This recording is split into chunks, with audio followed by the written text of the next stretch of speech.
Hello. Hi. I don't know My why. eyes have gone funny.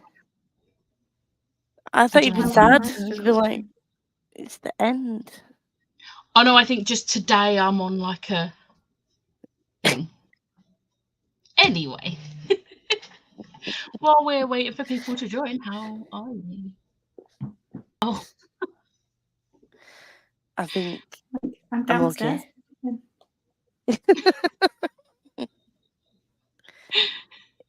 Maybe it's your laptop that just doesn't like being live.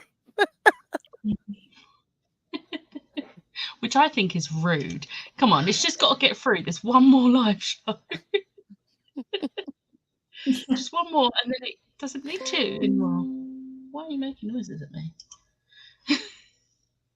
I am still not okay.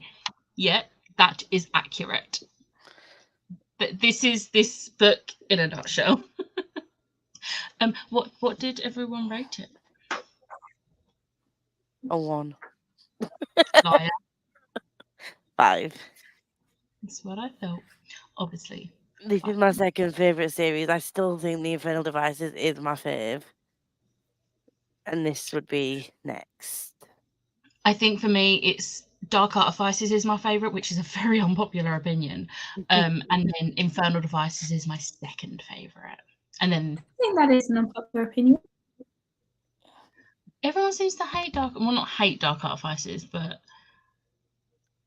I feel like as it was coming out, people were like, "Oh, this is like her best series yet." yeah. But now they're just like, and it's like, you don't understand. It's so good. I feel like a lot of people did read The Infernal Devices when they were younger, and so the nostalgia just sort of stays, whereas the Dark Devices are obviously newer. And this one feeds into nostalgia because obviously Will and Tessa and Jem are still present, as are Cecily and Lee. So. But yeah, I think I'm not a huge fan of Emma and Julian, so the Dark Artifices are not really. I mean, that's incorrect. It's incorrect. 5-star. For me, Dark Artifices, Infernal Devices, Last Hours, and The Mortal Instruments. Yes, right. See, my issue is I don't know. I feel like this is my least favourite because of the thing that happens at the end of the last one, the beginning of this one that really angers me. Yeah. The Mortal Instruments didn't do that to me. And I also have the nostalgia of Mortal Instruments. Because that was the first one I read. See, a lot I of feel people. Like the nostalgia, like it didn't hold up for me on reread. Like I was just like, oh, okay, that's what we're doing. Whereas like the Infernal Devices did hold up. And like this one, I love the characters so much that it's like up the top, not the very top. The Infernal Devices is the top, but yeah. But like I do love how much like Will and Tessa and that feature in these because I'm happy. Yeah. You know when you were reading this the first time around and you were like, you almost gave like the second book, you were wavering on what to give it. Like you were, if it was doing what you thought it was going to do, you were going to give it a lower rating. Is that because of what happened at the end of the book? Yeah. You didn't want it to go down that route, and you didn't like the way it was going, and you were scared that if it was going to go that way. I was kind of scared to say. So spoilers for this, well, for all of the Shadowhunter books now, because we're on the last one, currently, until more get released. I said to Meg, when we finished reading Chain of Iron the first time, I said to Meg, if she ends up with Matthew, that it's going to get like a 2-star or something. I was so angry. Yeah. I was never going to end up with Matthew. Like, I don't trust Cassandra Clare, okay? I don't trust any authors, if I'm honest. This actually really hurts. Why? Why did you give it 1 star? Like, I need to know the reason. I'm hoping this is a joke. Like, I gave it a 5. Like, I don't think it necessarily deserves 1. Like, it had its moments of, like, weakness. I feel like it could have been improved. But, like, I got what I wanted out of it, so it's a 5.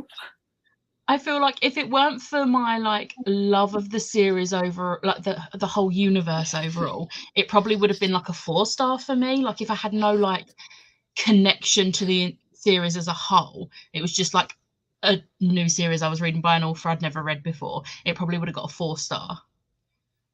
To be fair, as it is my least favorite series, it does come close to being a 4, but it is like the lowest of 5 stars. But it's still a 5-star for me. Yeah.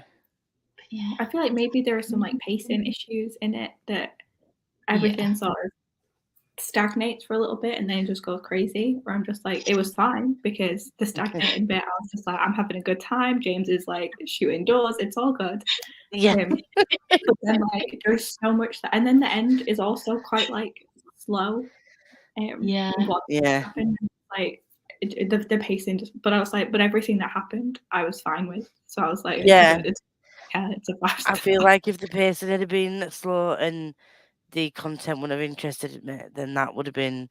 But because these are some of my favourite characters, I was happy to just read about them going about their lives. Like it didn't have to be like a high action all the time. So yeah, I loved it. I think TMI is my favourite, but I read that when I was more into romance in my books, so that might be why. That's fair. That is fair. For me, the nostalgia was here because we were back with Jem, Tessa and Will and getting to meet their kiddos, who I do love, even if they're making me pull my hair out. But I did also hate that ending. I'm going to guess you hate the ending of the second book, not this one, because you gave this one 5-star. Isn't a joke. I found the endless, them having the info but refusing to give it for pride, so frustrating. Yeah, Cassie likes to write miscommunication, and I just want to. Yeah. All of the central premise of the Mortal Instruments is people have information they don't share. Yeah. And I feel, do you know what? I think that is why Dark Artifices is my favourite, because they actually talk about their feelings. We're going to forget about like Julian then. I was going to say feelings, but they start off well and it doesn't work for them. So then they have the miscommunication. The shock I felt when they actually spoke about their feelings in book 1. I was like, this isn't how it happens. What are you talking about? This isn't how contemporary romances go. Everything happens in book 3. That's one thing that did sort of grate on me, but it didn't affect my enjoyment of it. I felt like screaming at the page, just like, you know, just tell them why are you sat there glaring at them? Yes, you've walked in on them in a really compromising situation, but you went there for a reason. Just tell them, like, just talk. it was hard. No, I'm fully with James on that one. He was having the worst day, the worst day, and his best friend was making out with his wife, and he was just like, "Well, what do I do with this?" Like, it wasn't even just making out. You don't know how far they would have gone if James hadn't been in that room. And if I was James, I would have been like, oh. And I would have been like, well, I don't want to talk to them now. And like, James had no idea that Cordelia liked him. Like, he just knew what his feelings were. He was like, well, this isn't fair to her. I need to tell her. And then she was making out with Matthew. So like, I didn't like that. Presence. He's my favorite. I love him so much. I didn't like the fact that I mean I do. It is addressed later on that maybe Matthew fell in love with her because he was the one he could open up to and that kind of thing, and it wasn't like the love that James had for her. But I didn't like how she sort of was just like, well, Matthew's being nice to me, like, I'm enjoying this, so I'm just gonna go with it, and he loves me, or he said he loves me, so I'm just gonna go with it. I didn't like that because she's not shown, although he's handsome. It's not a fair assessment either. Like, she had just seen her husband in what she thought was a compromising position with the woman that she thought he was in love with, went to Matthew to then have it thrown on her that he was in love with her. And then she's like, well, I don't feel that way about you, but like, I also can't go home right now. And he's like, well, I was on my way to Paris. Like, we'll be friends. Like, I won't do anything, but like, maybe you need some space. Like, she didn't run off with him because. No, I mean, like when they were there, when she, Paris when as friends. yeah, And, so to be fair, it was her like after like what, like a week or two, like or something of them being there, like in each other's space all day, every day. And she might have thought she was developing feelings for him. To be fair, I do think she, to some extent, did develop feelings for him, but nowhere near what she feels for James. No, and it was so far removed from her normal life. Yeah. And everything was so heightened because they were in Paris. And she thought he wasn't drinking anymore. Oh, that broke my heart. Oh. I literally, like, I felt like someone had reached into my chest and just ripped the heart right out of it. I knew the moment he was being like far too normal for someone that had stopped. It would have been more believable if he had actually looked like he was cutting down, like he was telling her. Yeah. Because no one who is that dependent on any sort of substance is going to be that okay and normal going cold turkey. I was proven just in my own by little his dream withdrawal when he actually does go cold turkey. Yeah. I feel like I was just in my own little dream world, like, oh, he's actually changed for like he's you know he's actually not drinking. I didn't even twig that. So when it turns out that he had, all came out, they had drink in his room and that he was getting it delivered different. Maybe Aratsies are really good for withdrawal. I don't know what they do in the Basilica. Like, I don't know what Yeah. treatment is when you have magic runes. Like, I just went with it. I trusted him. Like, why not with withdrawal? Yeah, I just trusted him, and then the fact that he didn't even deny it afterwards, and I was just like, oh my god, she has just been hurt all over again. It was also the fact that they focused so much on their relationships rather than the fact that everyone's lives were in danger. I mean, this is every Cassie series. James and Clary, Simon and Isabel, Julian and Emma 100%.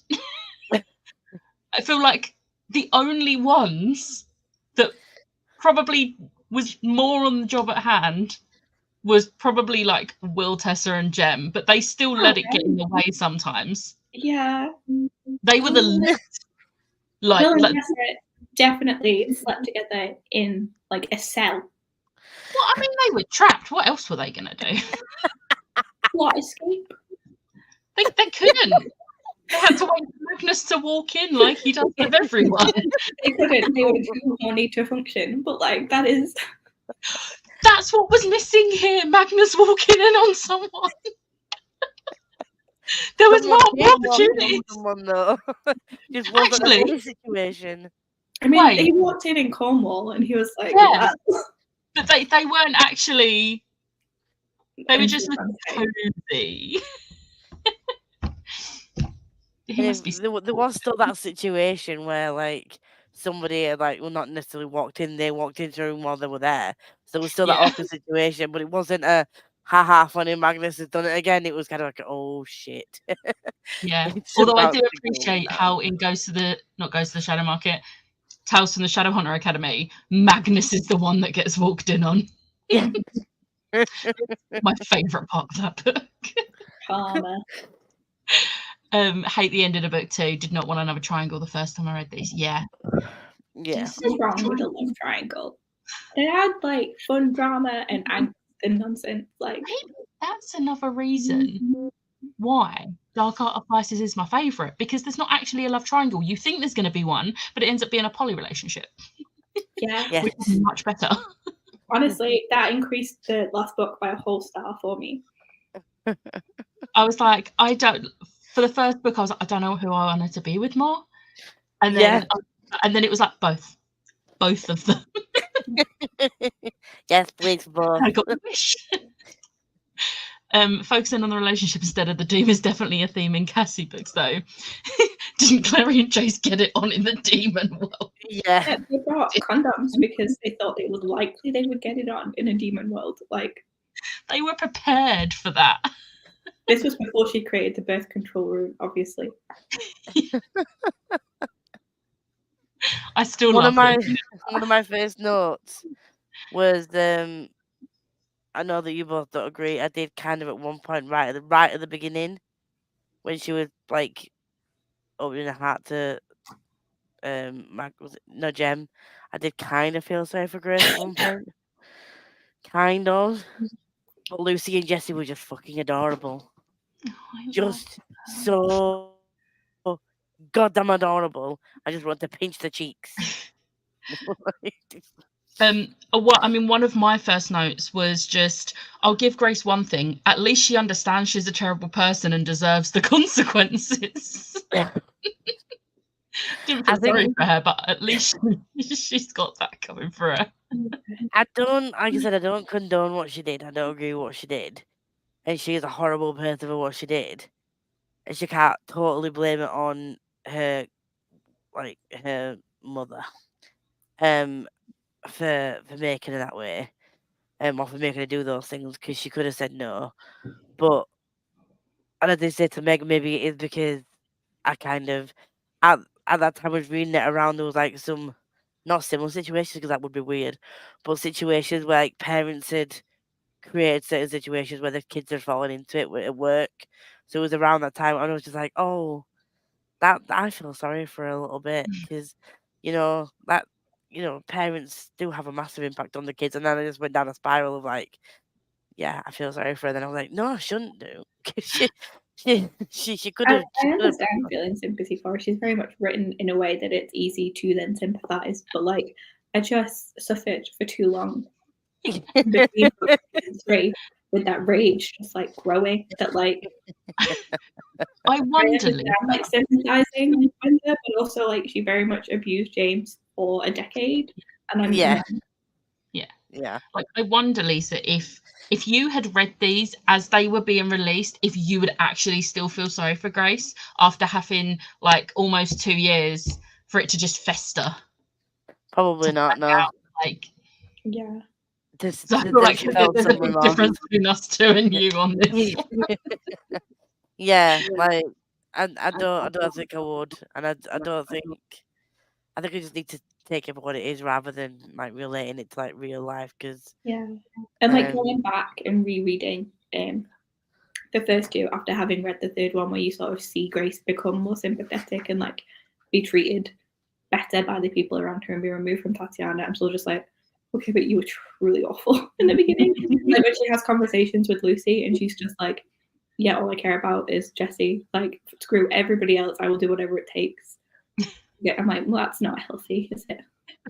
I feel so sorry for Jessie when he found out what Grace did. Hang on a second. Hi Ash. Bye Ash. I hope you're not actually listening to this. Because she's very bad behind this. Goes to the shadow market still. But yeah, like when Jessie found out what Grace did, like I felt so sorry for him. Like as if the kid hadn't been through enough. To find out like the one person that he had like that familial connection with had done that to people that he'd grown to also care about because of the brother of someone that he loves. I was like, oh, this poor kid, he just wanted his sister back, and then finds out that she's just a heathen that like did this to him. How quickly everyone just took Jessie in, Yeah. including Will. Will, like, Yeah, fully son. Like, I just love how quickly they all just like took Jessie in instantly, or rather, Jeremy Blackthorne. Yeah. Was it Jeremy? In this one, yeah. I think so. Yeah. Their relationships in this one were like, they were just all over the place. So they like, I just spent so long being like, oh, but Lucy and Cordelia are only outs, and that's, I don't like that. No. Then it took so long for James to like, well, he didn't tell anyone anything. Like, Grace told Kit, and then Grace told Cordelia. It's just like, well, everyone is just not talking, and I need it to stop. Yeah. It's a shame because I gave Chain of Gold 4 stars. Yeah. That is a shame. sad. Maybe go reread More Instruments if that's your favourite. Just to make you happy again. While reading this, it did occur to me she's shown different forms of a love triangle in each series. She has. And only one of them I actually liked because it wasn't a love triangle. Yeah. Well, no, as much as like I love Tessa Will Gem because like they were all happy. They were all happy.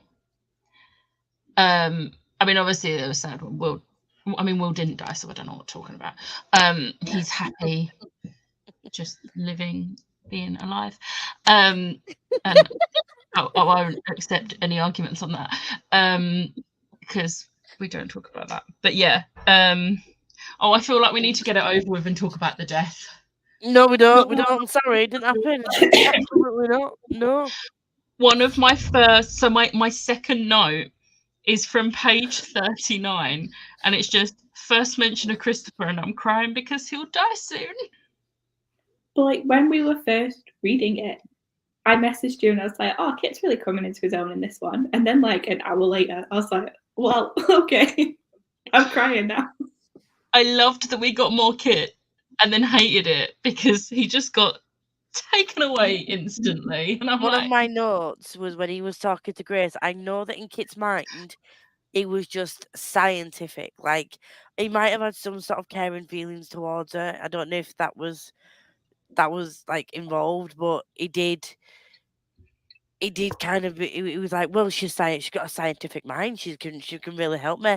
And I loved how like just open he was about that with her. And yeah. but then on the opposite side, I was like, he doesn't fully understand human emotions. Like, is she gonna like sink her teeth into him now, knowing that that's how he is? I was worried that he was gonna fall for her or like get involved with her, and that she was gonna end up trying to use him to get her own way instead. I'm glad she didn't. But One thing I'll give Grace, I don't think she ever would have done that to Kit because he was the one person that actually treated her like a human. yeah, like an independent person, and like they had like actual conversations, and like he seemed genuinely happy when she was helping him out. Also, on his experiments, the letter that Thomas writes and then Alistair gets part of. Yes, part of it. It's like, why would you call me this? I don't know. Oh, What does his this fire mean? messages. His fire messages work partly. But I love that we find out about the fire messages because obviously they're like integral to Shadowhunters in the newer series, or like the timeline newer series. So it's like that was Kit. That was I will say I was because I was finishing it the day of the live, and then you said that we weren't doing it, so I was like, okay, well I'll just take the evening then and just like have a bit of a chiller one. And I was finishing it as I went to bed, and it was like really late, and it was when his ghost showed up to like help. So I was just like, oh, this didn't make me cry last time, and yet here I am, sad. And I was like, and he's just talking to Grace, which I don't care about her at all. I don't care that she gets this nice moment with him, but like I did in that moment at 1 a.m. care about that moment. I was like, okay, this is new information. I thought it was like, I know that Cassie tried to give her a bit of a redemption arc, didn't she, with Grace? And I still, like I said, I still don't agree with what she did, but I did like the fact that she did sort of start, like she stood on her own 2 feet a bit, and she sort of realized that she did have her own brain, and that, you know, science was something she really enjoyed, and that she wanted to finish what Kit started. That for me showed that like she does have the capacity to genuinely care about someone else other than herself, and that also made me cry because I was just like, but she know it for such a short period of time, really, in the grand scheme of things, and she was just like, that was one thing she was focusing on. Like, we've got to get these 5 messages to work, and I'm like, why? You were such a fucking bitch. You're not supposed to do this. That's one thing. Like, even though she technically did get a redemption arc, I like how it wasn't the sort where it's like, oh, they've done something really good, so everyone's going to forgive them and they're redeemed forever. It was sort of like it was the start of a redemption arc, which we know that over time everyone's gonna not necessarily maybe like forgive and forget, but like everyone's gonna like come to terms, and like she's not gonna be like hated or ostracized or anything. But well, you see it at the end, don't you? Like it's months later, and James still isn't comfortable around her, so people are still hesitant. Around her, like she's not part of the group. But which I think it also helped that after she escaped from the Silent City, she came back and was like part of the defense against Tatiana. Like she did put the work in. I'm still allowed to hate her. Same. I love that he didn't automatically ignore what she did just because she was his sister. Like he called her out. What death? No one died in this. No. I thought to myself, I forgive Grace. Just give us Christopher back. Give him a happy ending. Don't do this. I honestly would have loved Grace if it meant Kit didn't die. Like, just give me Kit back. Hello, funny story. So remember when I said I was spoiled by Cass's Insta? I scrolled so fast I misread the spoiler and thought Matthew died. Wow. So when Kit died, I was like, what? She killed Kit and Matthew? Oh no. But at least they didn't both die. Oh god, that would be awful. And you didn't actually see a spoiler. Because Matthew does not die. Thankfully. Henry in the portals and Christopher in the fire messages. Our little scientists.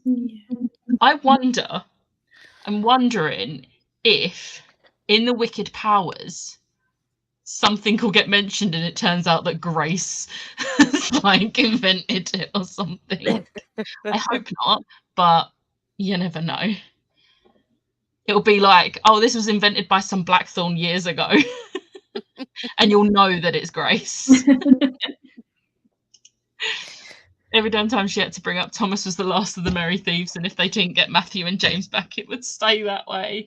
I was not okay with her doing that. Like every single time I was like, do you have to keep reminding me that two of them might die? I mean, I knew they weren't going to die, but still, they could have. First-time readers were not aware of this. The first time I read it, I was like, is she going to kill multiple? Like, what is she going to do? Because as it got further and further along, and it was like, I was like, obviously it can't wrap up this quickly. We're going to start getting further and further along, and they still hadn't like found any kind of conclusion yet. I'm like, she's not going to do it. They're not going to make it to the end. It's like someone else is going to get hurt. The only two I knew for certain would not die were James and Cordelia, because she's not going to kill one of the main couple. Like, oh no, I thought she'd write it after, like giving them a bit of happiness.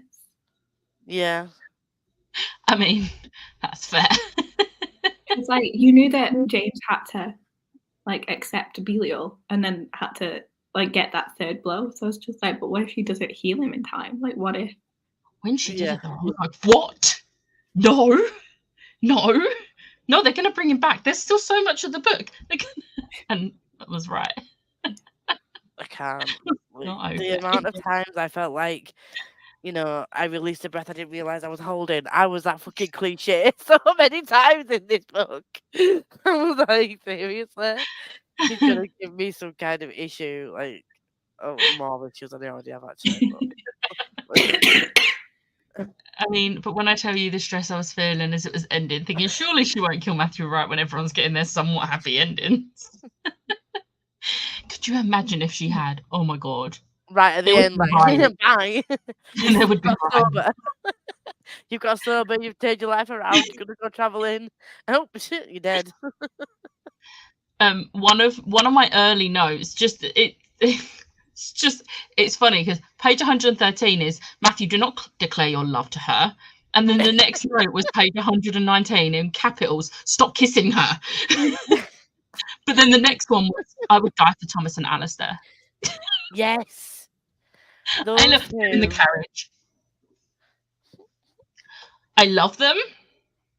They own my heart. The carriage scene always makes me so sad because, like, obviously we know at that moment that Kit is like not doing well. No, we're not gonna. No, stop it. It's just like the guilt that Thomas has to feel coming back from that moment, having finally been like having a good conversation with Alistair, finally like getting somewhere. And then he comes back and his best friend is laid dead on the ground. Like, that's fucking horrifying. No, the way that Thomas reacts as well, like I could just imagine him being this big, just teddy bear breaking down. Like it was just in my brain. I was just not okay. I was really not okay. Like, not only do we get Kit dying, we get the individual scenes of his friends reacting to said deaths, and it's like, stop reminding me. It was Anna. Anna. No. I think her reaction broke me round about the same amount as Thomas's. Like, I was not okay. Like, nope. No. Also, Tori popped in to say hi. Also, it made me so happy and sad all at the same time. Is accurate. Yeah. On funnier notes, let's get on to the happy stuff, please. Will and his stories at the beginning. Magnus questioned if James has heard them, and he says not since Thursday. Will's stories. I swear to God, we need a little novella of Will's stories and Bridget's songs. Like, please just give me that. Bridget. I think I wrote a note in like capital letters like Bridget. Like, her singing was just. Also, when you get bits of like lightness in a book like that, like comedy relief, it's great. One of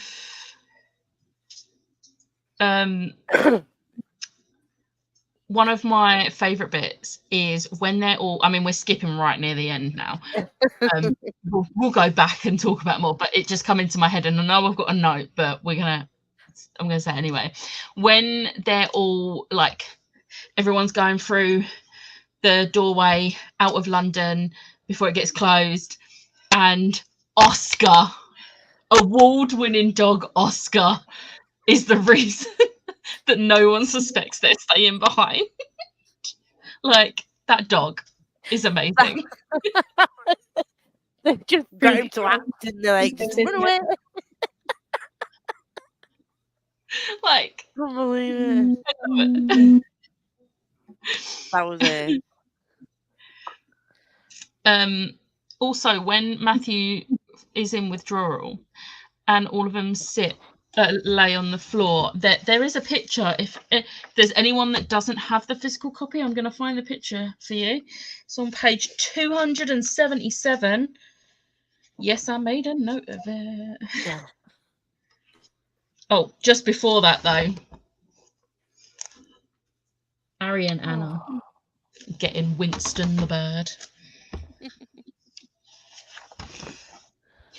Look at them, and Oscar all curled up with them. They're adorable. Not okay. Why would you do this to the Merry Thieves? Finding out why Bridget lives for a long time includes her saving the day and then getting struck by lightning. Bridget is like icon. Everything. Yeah. I hope they out in all their textbooks. Yeah. She doesn't have like massive dialogue, but the times that she is on page, she packs a punch. And I swear to God, like I said, literally, Will's stories and her songs need to be in like a little compendium, and I would buy it. Like, I love that so much. And the references to the ducks, there's still fucking references to ducks. Oh, there always will be. You're scared of ducks too? Like, I need to remind myself what. My favourite art print is on page 399, and it's the staircase. Is that in the normal book as well, or just the special edition? No, it's in. I think it's in the normal one because I've got the standard hardback. This is just the one that was downstairs, so it is a special edition. But Yeah, mine's just standard hardback. So one of my favourite things is Esme going around trying to get all that family trees, and James says, Esme, that family tree is going to be very inaccurate if this is the way you're going about things. And my note was like, I feel like Esme's inaccurate family tree is Cassie just calling herself out. Because the family trees from the original Infernal Devices are incorrect. It's already betrayed you. Like, that is incorrect. Yeah. So if you want to know how far in advance she plans these things, not that far. Not far enough. I feel like she planned more instruments than Infernal Devices and probably didn't expect people to want more from the characters from Infernal Devices, so much so that she was going to have to write a whole trilogy about their kids. Yeah. That was going to have to somehow feed in to the family trees, and that weren't going to work. He's like, scrap the family trees. Yeah, because I feel like the family tree was just sort of a bit of a mess anyway. Like, it had some of the kids dying at, like, before their parents did. And I was like, okay, like, I get the Shadowhunters, but, like, that's a bit mean, isn't it? Like, that many of them as well. Yeah. Like, one or two maybe, but there was, like, what, 5 or more of them? Yeah. It was like... They were all, like, in their 30s, and I'm like, you telling me none of them made it to, like, middle age? Not a single one. I was laughing so hard when it occurred to me she was making a jab at herself. I love that she did that, because I feel like enough people have called her out on it that she's like, let's write this in. I absolutely, like, I mean, we all hate Tatiana, obviously, and she got what she deserved. But the fact that she would rather have Jessie just stay dead rather than be alive and be with the Herondales and Lightwoods, I was just like, you hate them that much that you would rather your son, who you've been trying to bring back to life, be with them. Like, make it make sense. But you know what gets me is that, like, all of this started with the worm incident, where it wasn't their fault anyway. Like, it wasn't. Yeah. She built this all up because in her head they were all at fault. So it's just a crazy bitch being crazy, isn't it? Like, I did love a dead husband being like, bitch, you've destroyed our son's life. Like, this is not, no. Yeah, I love that. In life, it will be on site. and then he got to speak to Jessie. Oh. Yeah, I was a mess. From a lot of this book. I'm so glad that whole scene of, like, them being on the steps of the Institute, Kit dying, Jessie talking to his dad, Cordelia being off, being like having all these crises of whether or not she could kill Tatiana. Thomas and Alistair just like chilling in a couch. Like, it was all along. I do like the fact that Madame Dorothea. Back from the beginning when they're in Paris, I forgot about this. I totally Cordelia came home with her dad, didn't she? That was like, she didn't know if she could forgive him, but like at least she got to say goodbye. Yeah. And I was like, oh, I know that name. I've heard that name before. Sorry, what was she saying, Lisa? No, I did like the fact that when she brought when his dad came back, that he also did not agree with Tatiana. That he was very much like, absolutely not. This is not what I would have wanted. Like, you are not the woman that I loved, and you've ruined that kid's lives.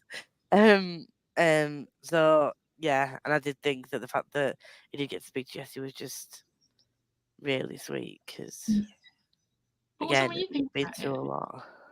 Tatiana ruined 2 kids' lives. Yeah. Technically 3, because Kit as well. Like, I'm not saying 4, because James was also very much a victim. Yeah, but he's still alive. Okay, and Jesse's also doing fine. Yeah, I mean, he was dead for a long time. She ruined a lot of lives. She fucked up a lot of lives. She did. Like, just I feel because like in her James head. had just as much of, James had as much of his life like taken away from him as Jesse did. True. And if Jesse had lived the entire time, like, he wouldn't be with Lucy because that would be uncomfortable. Yeah. As a baby. Yeah. Very uncomfortable as an age gap. But those two were just like I loved Lucy's stories. Like they probably would be the most ridiculous, childish stories ever. But I just want to The read one. snippet we got of like the mean Queen Cordelia one was like, it was awful. It was It was so horrible. I would read an entire book of it. I would written like that. Written like that, like as Lucy Herondale would write it. Yeah. It doesn't need to be edited. I don't need editing. Just make sure there's no typing errors. And we're good to go. I want to read it the way Lucy would write it. Like, I need that as like a pre-order incentive or something. The fact that she took it to hell with her, I'm like, okay. Cordelia was like, this is what you brought? And she's like, you never know when you're going to get it at the end. Like, Lucy, it's now the time. You're going to get the inspiration to write some more of your novel. You've got people getting it on in hell. People trying to write a fucking novel. I'm like, seriously? How about fighting the bad guys? How about that be your priority? Bring weapons, not condoms. Words can be weapons. Especially when you're being very aggressive about your friend's large bosoms. Yes. I don't have them. Oh, I love the story so much. I just wish we had more of it. Oh, it's so great. Yes. Very that. What other notes have I got? Charles is a slimy little rat. Can I remember what bit that was to? No, but probably multiple bits.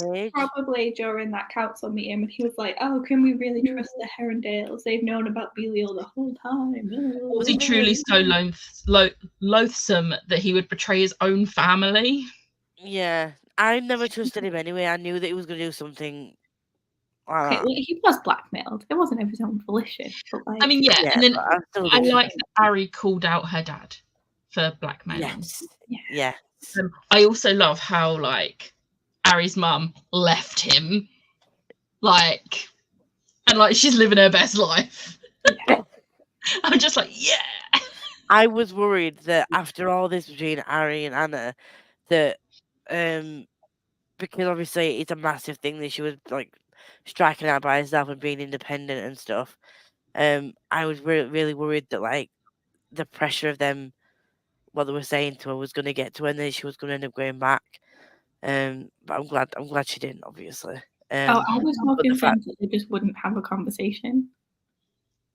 That, like, it would carry on being and I was like, oh well, she's come to me because everyone comes to me for this kind of thing, and I would be like, well, she's told me that she doesn't want me, so I'm not going to make a move. I was just like, oh, you're both such idiots. I kind of I don't know. I was just hoping it was all going to work out. My main thing was like, at first, just don't fuck with Anna and ask her for this help, and then go running back to your parents again, because that will literally be it. Like, I think she's also one of the ones that's been through a lot. And she's very much like an independent person, so like, you know, you don't take advantage of her kindness just to bugger off back home again. So I was hoping that she wouldn't do that. I wasn't too concerned about that because obviously Ari had been sort of constrained by her parents for a while. So as soon as she got the gumption to leave, I felt like she was pretty much done, unless it was on her terms. But no, it was the lack of communicating about both of them wanting the relationship that did me in. Lack of communication? It was just so much living together now. Can you please Like, just maybe a bit drunk and have a talk. Like, please.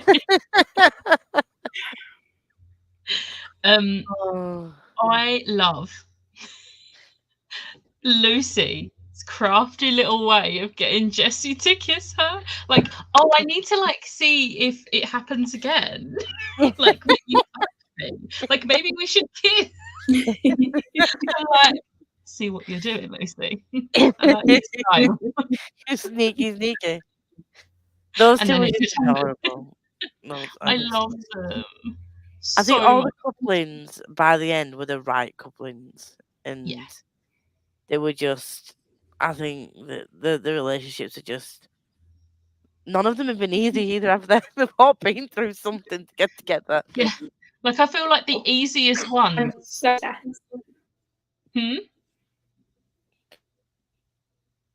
What was that, Meg? Oh no. Oh no.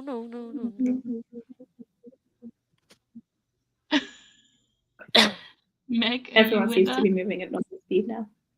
Oh yeah, you're all right. Guess not. I think you're back. Maybe. What was you saying?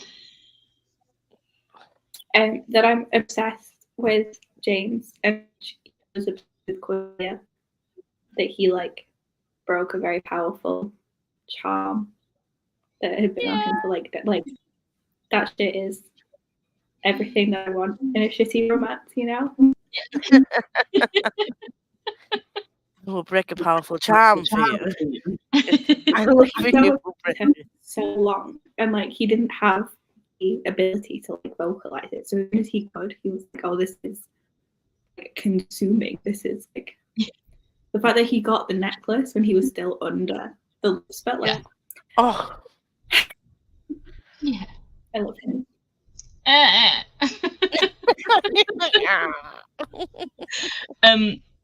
One thing I will give Grace, I appreciate that she went and just told Cordelia about the bracelet, because at that point James wasn't going to, because he'd got in his own head about it, and oh look, everything was okay and everything was better, because then what do they do? I mean, not everything was better. They do need to fix their bedroom door, because he might have like just shot it because he couldn't open it.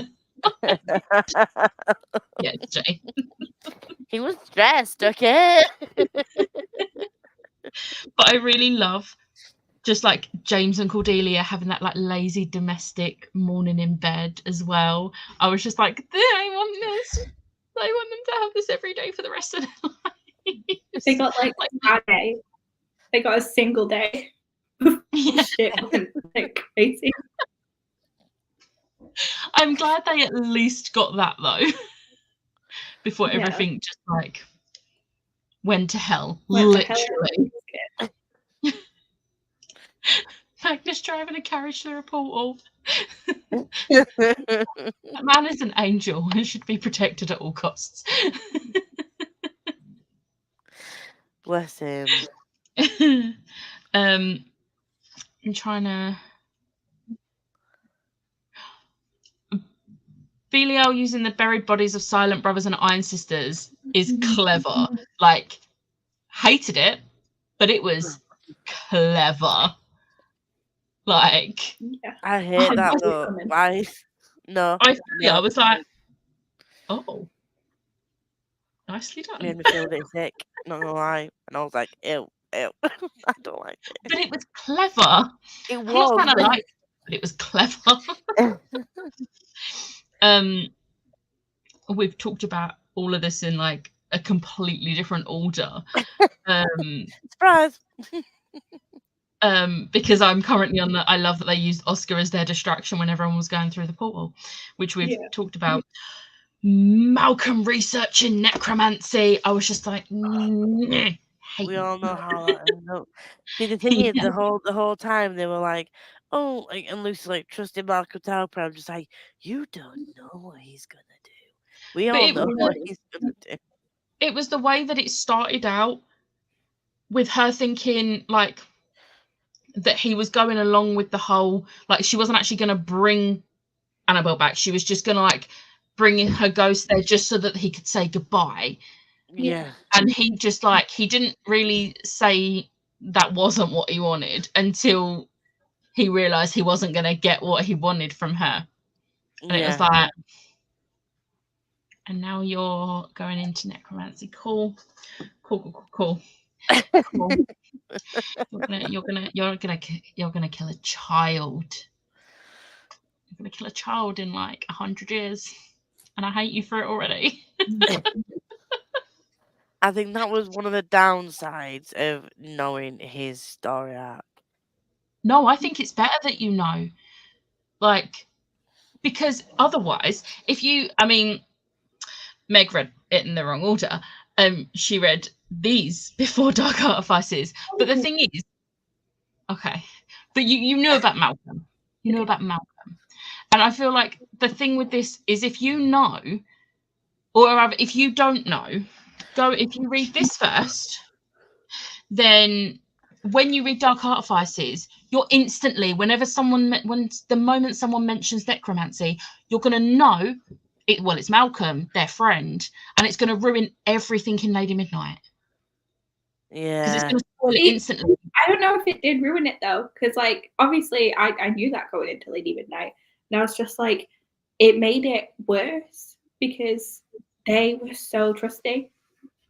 I knew it was Malcolm, so I was just like, oh, this is gonna hurt so much when they find out, because I feel like it was the shock factor for me in Lady Midnight when it's revealed that it's Malcolm. My mind was blown. It was more because like I don't care about the plot of Cassandra Clare books. Like that's not why I'm here. Like the plots are fine, but they're not like anything special. You know, like they're just sort of they're a bit they're like mostly quite predictable, and you just sort of I'm in it for the characters and the relationships. So the fact that they were all like even Julian was so trusting, and then that just was completely shattered. I was like, oh, like it hurt more than like I think was equivalent for the shock value. Yeah. Whereas I'm like very much more for the plot. I mean, I love the relationships, don't get me wrong. But like I'm in it for the plot, even if there are like plot holes sometimes. But I know that I can't imagine not being that shocked finding out that it was Malcolm, because that broke me because of like how trusting Julian especially was with him. Like, and then they took Tavi. Well, he took Tavi, and it was like, no. And I feel like it would have taken it away for me. But like I get where you're coming from with that, where it was like it hurt because you could see how much he trusted him, and you just knew that was not going to go that way. He trusted so few people, and you could see that throughout the entire book, that like knowing that he put his trust in the wrong person, I was like, oh, this is like in like an evil way. I was like, oh, this is going to be good. Like it's going to hurt so good.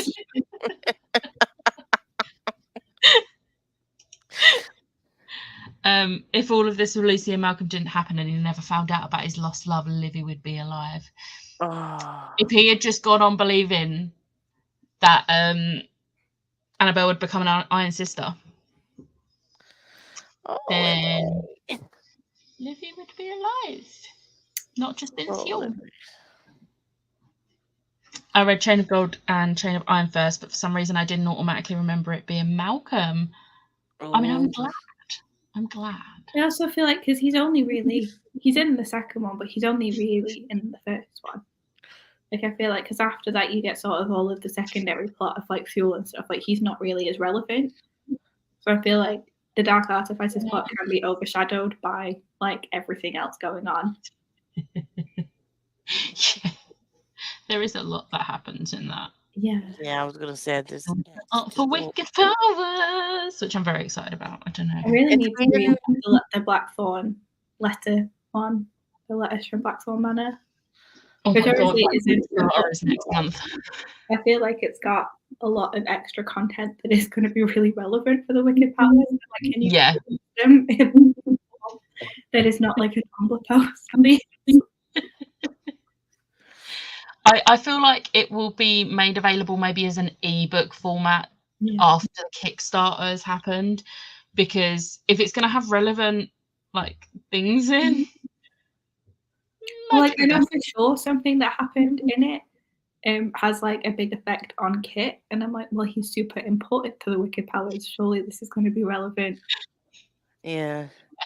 I think with a lot of Kickstarters that I've seen, they do still, because the ones that I've not been able to fund, but I still have them saved, you can still add yourself as like a late Kickstarter. So you could still, if there was still any available, you can still go and buy it afterwards. If You know, a there's lot of Kickstarters I've seen are just to get like the initial funding. So like they'll, once they've got that and the profits generated from that, they'll then just continue yeah. production normally. For like Check Please was initially funded by Kickstarter. Oh right. Yeah, which is now. Well, yeah, I feel like this is just for like the first printing, and it's going to be a super special edition. Yeah. And after that, it will just be like a standard edition. Because like all the content already exists, it's not going to be that difficult to put it in an ebook format. Yeah. Yeah. It's I just feel like no I'll way just go with the standard edition. Tumblr. Yeah. I can't go back that many years through the Tumblr. I've tried. But it has its own Tumblr, so it's not too difficult. But then you have to then navigate it backwards, which is frustrating. Tumblr is not the easiest for that, especially not on the app. No, I read hard stuff on Tumblr for the first time. That was a nightmare. God, I can't imagine doing that. I'm trying to think what other notes I have. I mean, we have been talking about Alistair a lot, and I feel like he really came into his own in this book. Like he was going to go back to Tehran with his mother. He was like the best big brother ever. Like I loved him. I literally was just about to say, one of my notes was Alistair hiding Cortana in the broken weapons room. In the armory with the other armor. It was with the broken armor.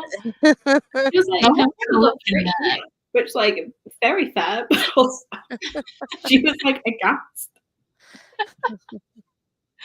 I love that, and how he actually admitted that, like, even though he took it because she took it because she asked him to, not because he ever wanted to wield it as like his blade. He knew it was always hers, and I was just like,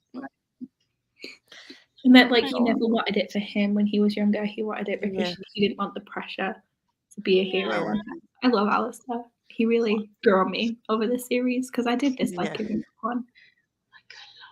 He did fuck up as a kid, and you can't really just excuse what he did when he was a kid. He did cause damage, but he admitted it was like he admitted that he decided to become a bully so he wasn't the bullied, which he was a teenager. He did apologize profusely, and you can't put Matthew's actions on him. Like no.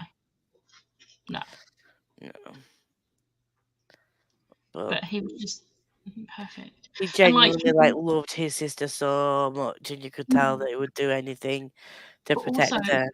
Being so oblivious and thinking Thomas doesn't love him. Like, but it's because he didn't. After they've made out in a carriage. But he was self-doubting. He didn't feel like he deserved it, did he? He was feel like he didn't want to put Thomas in between, like choosing between him and his friends, because he was like, well, I'm not worth that battle. Because they're your friends. You are the Merry Thieves. Like, I'm not worth losing your friends over. And he's like, I'm not going to lose my friends. But you are my person. He just waited outside Matthew's flat because he knew that Matthew was going through withdrawal and was like, he wanted to be there. Even though he couldn't be there in person because he knew that would be detrimental for Matthew. It was a lot. I love him. He's the best. It's just amazing. I love how like we hated him. We hated him. And like that is a redemption arc. That is how you do a redemption arc well. Whenever someone says, what's a book with a good redemption arc? Alistair. I didn't hate him. I did dislike him, but I didn't like hate him the way I hated Grace through most of the series. Like, I did dislike him. I did think he was not a nice person, and but yeah, he definitely did grow on me a lot. And by the end of it, I was just like, he's adorable. He's the best. And the fact that he stopped dyeing his hair, and it was actually mentioned that he stopped dyeing his hair, and I'm like, that is such an important point that needs to be discussed. He threw away the hair dye. That was the thing he was getting rid of, like conforming to those expectations. I love him so much. Also, yes. Yeah. I'm so happy. Like, Charlotte deserves all the happiness, especially when, they've got Charles as a son. Like, they need a bit of happiness. And Bridgestock being sent to Rango Island. Yes. Deserved it. Well deserved. Like, I hate him so much. I'm trying to remember. Oh, the ghost pentagram which trapped Lilith. Like, they were sneaky. I love them. It was very sneaky. So smart as well. I was just like, this is genius. Yeah. Like, yes. And them having to tell their secrets to get into Eden as well. Oh, yeah. I That was a don't know. lot.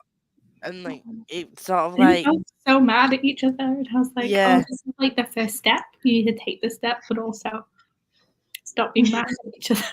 it was just like they were mad at each other that they didn't communicate with each other. And I'm like, right, okay, we'll just talk it out now then, and just don't stop being mad at each other. Talk now that you know that he's out in the open. Also, like, I hate to just be on someone's side because like they were obviously both in the wrong. But also, I feel like it's just super boring to be on the main character's side. But I was 100% with Cordelia on that one. I'm like, it is embarrassing to tell your best friend you're in love with their brother. It is detrimental to your relationship to not tell your potential parabatai that there are ghosts involved in your parabatai ceremony.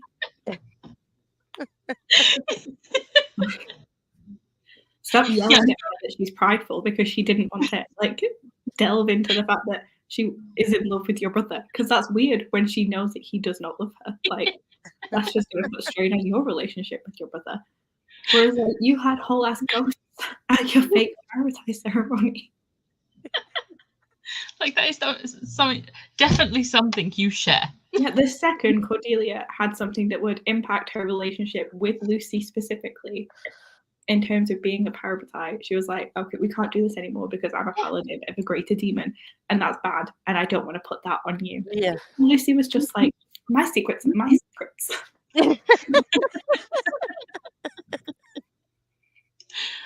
The ending with Will and the fire messages is so similar to grandparents learning to text.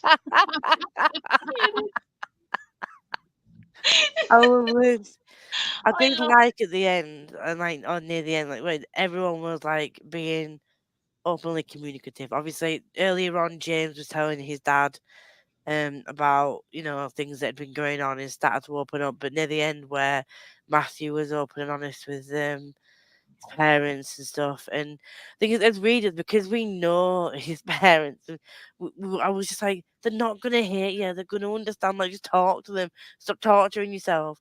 But the fact that at the end he also got that, and then when he got sober and then said they wanted to travel, and I was just like, he talks to people, he's going through it, he's like taking those steps to heal himself. It's amazing.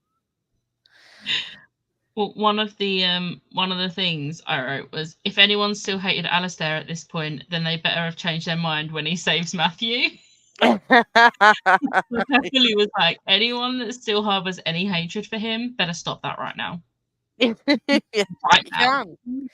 Like, you can't hate him. I mean, I love Alistair in book 2, so like I was very much. I started to like him in book 1. Yeah. I disliked him, I think, up until like 3/4 of the way through book 1, and I was like, wait, this man has baggage. Is this the same character? Yeah. But then, like, by the time book 3 happened, like, Thomas was bringing over the fruit basket, and he was like, I need to get changed then, like. But like, also, so now their mum just knowing. Obsessed with that. And she was like, oh, someone else is learning Persian. You're so much better for him than that other boy. And I was like, so I love you. Impossible. Baby. She had the baby. She did have a baby. And Alistair is the best Big Brother ever. Yeah. Oh, The fact that he was gonna go, I mean, I was really, really hoping that this wasn't the case. But when they were like, "Oh, we're gonna leave," and he just decided that he was gonna leave with his mum because he was just like, "I've got nothing to keep me here," sort of thing. And I was just like, "He stood in front of you. He stood right in front of you. He's the reason you stay. Your sister." But, like, he doesn't like only have Thomas. Like, he also had Cordelia, and like Cordelia the rest of the merry season. I was just like, but you just need to stick it out a bit longer. Like, it'll be okay. It's like at this point, Cordelia was worried that she wouldn't have everyone else once like the marriage was dissolved or whatever. Like, she just bless it, yeah. Because they were James's friends and family. Yeah. Like Lucy obviously wasn't, but Lucy wasn't part of the merry season the same way. Future Parvati. I love how they're just like best friends and future Parvati all the time. But also with Alistair saying he'll go with their mum, part of it was so that Cordelia wouldn't, because he knew at that point Cordelia was like, "I'll go," and he was like, "No, your life is here. Stay here." And it's like, well, actually, your life is also here. Stop that. All of you belong in London. Yeah. Together. I also really liked how Lucy like spoke with the spirits of the Iron Sisters and the Silent Brothers as well. I was just like, just Lucy. I know Lucy's on the second book, but Grace doesn't deserve to be on this book. It should be Lucy again if it's going to be female. Or you could have just given us Anna and Ari, like, but no, you gave us Grace. I don't care if she's like kind of more of a main character, but still. Oh, I'd have been happy with a double cover of Cordelia and Lucy. Yes. Instead, they were like, "Oh, but people that don't have the dust jacket get it on the inside. Okay, cool. But I can't have my book open on the shelf like that, can I?" Okay, yeah, fair. I also got the Illumicrate dust jackets. So on the third one is Alistair and Thomas, I believe. And on the back, it's Anna and Ari. And it's really funny because on the second one we have Jessie and Lucy. And on the back it's Matthew and Oscar. Oh, poor Matthew. Yeah, or maybe that's the back of the first one with James and Cordelia, because one of them was also Kit and Grace, which I don't want that. No. But I mean, Thomas and Oscar is so fucking funny to me. But it makes sense though, like they're the only other two, and like they were paired up as like scientists. Yeah. Like, that's why they're on the cover. I don't need Grace on a cover. No. Belle is really going for it with her snoring.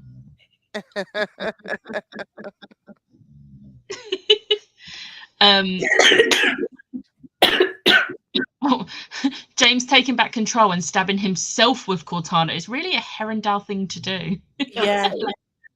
Very great. Yeah, you just knew, didn't you? Jace has sacrificed himself. Will has like maybe not gone that far, but he's definitely put himself in danger. Yeah, many times to save people. Kit has put himself in danger, and he has more chances. Yeah. Oh, let's not go there. Let's not. Let's be real. Jace is once again right. I've got a theory that I need to get it out there now because I can talk about it now. So when we get Wicked Powers, and obviously it's going to have Jace from like Fuel Jace, I reckon he will be the one to sacrifice himself to save Ash. Yeah, I hope so. I dislike him immensely. Yeah. I don't want our Jace to have anything happen to him. Jace is going to be great. Our Jace needs to be okay, and this other Jace, we all know what his vendetta is, and what he wants. But I'm hoping. I do feel like he's given himself the name Janice. I feel like we're okay using it. Oh yeah. Yeah, we should really do that. But yeah, like I feel like I understand like he is like way gone. like trauma worse than Jace. Wazoo. Like, he needs help professionally, and he hasn't got that because he was in Sebastian's world. So fair, makes sense. But like, I feel like, yeah, he's gonna come to his senses. But the only way he can do that, like, is gonna be because he's gonna realize that I need to protect Ash at all costs. Yeah. And he's gonna sacrifice himself to save Ash. He will be the sacrifice, and I'm okay with that. Yeah. I'm really not looking for. I am looking forward to the next series, but also knowing that there's a chance. I don't want to get too attached to people. Like, I know that it's supposed to be Kit and Ty's book, but that doesn't necessarily mean No, that. it's Kit, Ty, Drew, and Ash. Yeah, it's also going to be Drew and Ashes, which makes sense because otherwise, why would she hint the whole like connection between them in Dark Artifices? And obviously now Ash is in our world. I keep going to call him Oak because of the folk in the air and like a child. I'm just like, no, his name's Ash. I don't want to get too attached to any of the characters more than I I'm already already too attached to Kit and Ty. It's already Yeah. It's But I'm in my heart. scared. We all know what like, Cass is like. They're not speaking right now, so it's really a problem. Yeah, but it's Yeah. also going to have a time jump. Yeah, in which I think they haven't spoken the entire goddamn time, which is going to be worse. Oh my It's god. not okay with me. No. I feel like he's gonna do the tie jump, whether also potentially with other people. No, I Definitely not. don't see that happening with Ty. Well, Ty won't be, but Kit might be. I feel like Kit has his own things going on right now. Yeah, but how big's the time jump? Kit's going to be too busy being a big brother to Mina. So cute. That's adorable. I'm so excited to get more Mina. Like, so excited. Because with Mina will come Jem and Tessa. And we need more of them in our lives.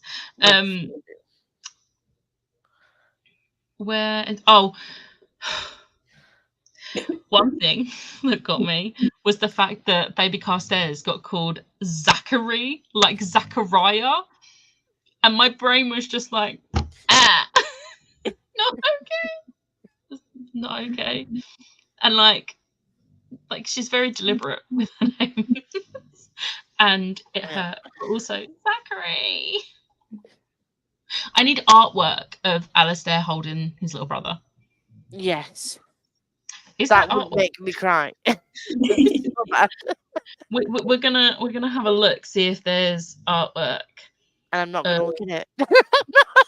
I need artwork of Alistair and Thomas giving Zachary his first puppy when he's a little bit older. I mean, that would be adorable. Oh, that's gonna be too bright.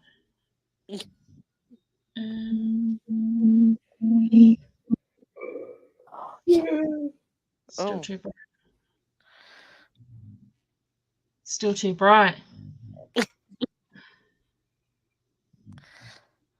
Still too bright. What the hell?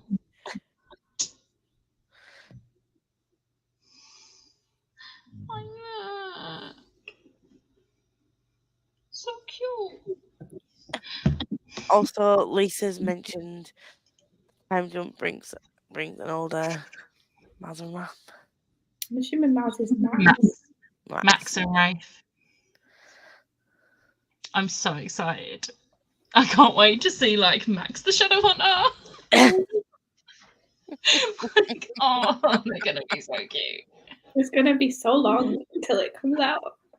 You just know that Max is gonna glamour himself to look like he's got runes. Yeah.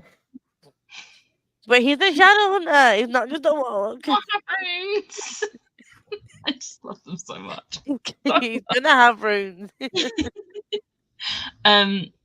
Also, when obviously it's James is the one that actually stabs himself with Cortana, and Lilith is like, well, no, because you were supposed to kill him. You're still my paladin. The deal's not over. It's like, and she's like, actually, it's like, he will die by my blade. Nothing was said about it in my hand. I was just like, Delia, I love you so much. I love it. Will giving Jesse his old Stelly. That's still. My brain's forgot how I say it. Stelly? Yeah. I say it wrong. I call it a Steely. It's a Stelly. I know, but I read it when I was 13, and like, there's nothing changing that in my brain now. It's been over half of my life. That's fair. But yeah, Will giving Jesse his old one. That's adorable. I love him. Also, the bonus story. Did everyone read the bonus story, which is Lucy and Cordelia's Parabatai ceremony? God damn it, it's so cute. Well, it's because I listened on audio both times, and I finished it and just like needed to sit with my feelings for a moment, so I just pressed pause, and then Audible was like, "You're done," and I was like, "Okay," and then I only realized there was the Parabatai ceremony like a couple of days ago, but I just couldn't be bothered getting my book off the shelf to read it. The audiobook does have. I know, but because I'd finished the actual, let's go all the way back. Audible was just like, "Okay, that's the end." Audible is incorrect. The time jump would give us an older Max and Rafe, and I'm excited to see how they get along with Magnus and Alec. Sent accidentally when trying to delete. Oh, okay. Alec, my autocorrect is weird. The ceremony was so sweet. We won't talk about that because these two haven't read it, but you should go read it because it is so cute. Although there's blue. The last one I read like made me really sad. So like, the last one was Will and Tessa's wedding. Yeah. It was like a happy cry. It was, but it made me really sad. This one's a happy cry. It's cute. I really liked it. I don't think I have any more notes left. I think we have talked about everything, and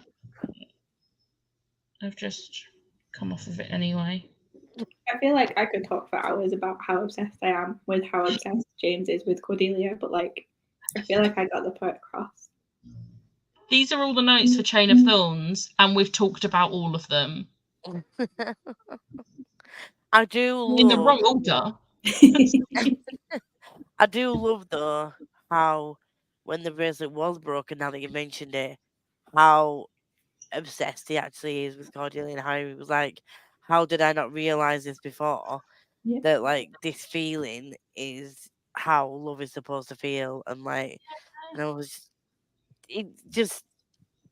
But the fact that his love for her was strong enough to break the enchantment, like, this is the main takeaway from James. It was strong enough when he was a child that the regular enchantment wouldn't work. So they had to have a super special enchantment. And then even then, he kissed her, like, 3 times while he was wearing the bracelet. And that was enough for it to just, like, crack forever. I was like, okay. And the fact that, like, even whilst under the enchantment, he styled their whole house to make Cordelia happy, not Grace, who, according to the bracelet, he was going to be living there with eventually. Nope, it was all Cordelia.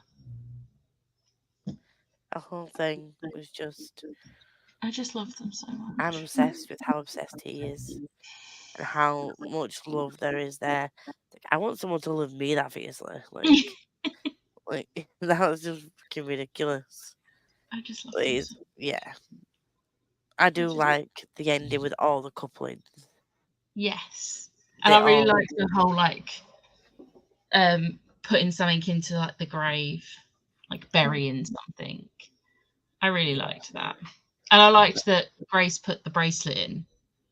Yeah. And I did like the fact that although Matthew didn't get a coupling, he still got his happy ending, obviously. yeah, he's got his people, but he's also now sober and going traveling. And he's got his Yeah. relationship with his family back, and Yeah, he's Yeah. so he got his happy ending just in a different way to He's got his some of closure.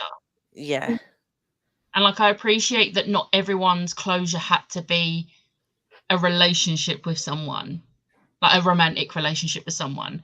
Like his Yeah. closure was rebuilding other relationships. yeah, And I love that for him so much. and finding that love for himself, Yeah. which he clearly never hasn't had. So that was just such a cute thing to end on, and I'm just like, he was just so happy. The ending made me so happy. I was just like, and I like only thing that would- talking about it and being like, Matthew will get there with you eventually. Like, it's too new and too different now for you to have that closeness that you did have, but like eventually Matthew and Cordelia will also be closer again. yeah. Yeah, I do like it. It was all just very sweet and just The only thing that would have made it better was Kit would be there. yeah. Bill, I'm sorry I woke you up, but you were being very loud. She just sort of went looking around, bless her. It's not usually so bad. She's usually on the sofa over there, but she's right there, and it's so loud. But I don't have any more notes or comments. Does anyone else? No, are we doing Swordcatcher? Well, I was about to say, but I'm really.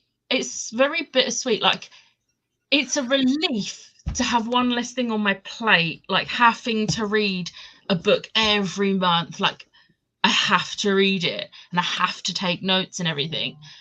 But I've had so much fun doing this. Like, it's been almost 2 years, guys. January 2022, we started City of Bones. What? It's been a while since I joined with Lady Midnight. No, it was before that. It's from the Shadowhunter Academy. Yeah, and that was like end of last year? No, beginning of this year. Oh, Lady Midnight was January. And we've had a break in October, I think. Yeah. October. Feels like you've been here the whole time, though. I'm such a presence. It was really nice because we've had like loads of people on. Because we had Chloe at some point. Yeah, we did at the beginning. Yeah. We've had. I'm trying to remember. Did we have Liv? We didn't have Liv because she was going to join, but she didn't. I'm trying to remember everyone that joined over the last 2 years. Don't even know. Obviously Tori, but Tori's like the more recent ones. But I'm so happy that like people have like reread it and read it for the first time and finished reading them. Not necessarily in the right order, but I got there in the end. The ending was truly a big warm hug, even though I was still crying for Christopher. Yeah. Think how long it's going to be for the final books in this world. Well, speaking of that, when the next book comes out, we will do 1 month where we read it. We won't do it the month it comes out because some people might not get it straight away, especially if there's special editions. So we'll probably do it the month after it comes out, and we'll just do the 1 book and then have the live show the next month. And then when the next book after that comes out, but we've got 4 more books, 4 books, and then I'm assuming the next one will be the Lost Book of the White, next one in that series. You would think so, but by the sounds of things, it might be Wicked Powers book 1 because I've got a feeling Black Volume is gonna be in between 2 of those books. Yeah. So I think we're gonna get at least 1 Wicked Powers book, which is good because we were supposed to get it this year. I'm not going to stop being bitter about the original release date being 2023 for that first book. But it's because you had 2 Cassandra Clare books this year. Like you can. That's true. This is true, and I've already read Swordcatcher, which brings me on to my next part. There's only a few people actually like here at the moment, But I will put it in the Discord and I will put it on Twitter. But I'm going to do a poll to find out who's interested in doing Swordcatcher. Obviously, Swordcatcher has no connection to Shadowhunters whatsoever. It is a completely fantasy world. It's not too high fantasy, if you're worried about that, because I've already read it. Just saying. It is amazing. I want to reread it already. So if anyone does want to do Swordcatcher, it won't be in November. I'm thinking we'll have a bit of a break. We could do December, but I know December's quite busy for people. So if people are interested in reading Swordcatcher, we could do it in January and have the live show in February. But I will do polls to see what people would like. But I want to reread it, so I'm down. I'm down. It is a very good book. I gave it 5 stars. I am shooketh at how much I enjoyed, because I was worried, because the only thing I've read by Cassie that isn't Shadowhunters was the Magisterium series, which is a middle grade series she did with Holly Black years ago, which is also an amazing series if you haven't read that. But yeah, it's so good. 3 of my Swordcatcher editions have already arrived, and damn, it's chunky. Oh, I already have 2 editions. And then my Waterstones edition will be on its way soon. My Illumicrate edition is currently at Ashes because she had to get it for me because I was in Finland when it went on sale, and it's arrived at her house, and I'm just like, I want to see it. I'm going to get it next week. And then Chloe's helping me out with the Fairy Loot edition, but I need to try and get my hands on the Owl Crate. The Fairy Loot is the only one I'm getting as of yet.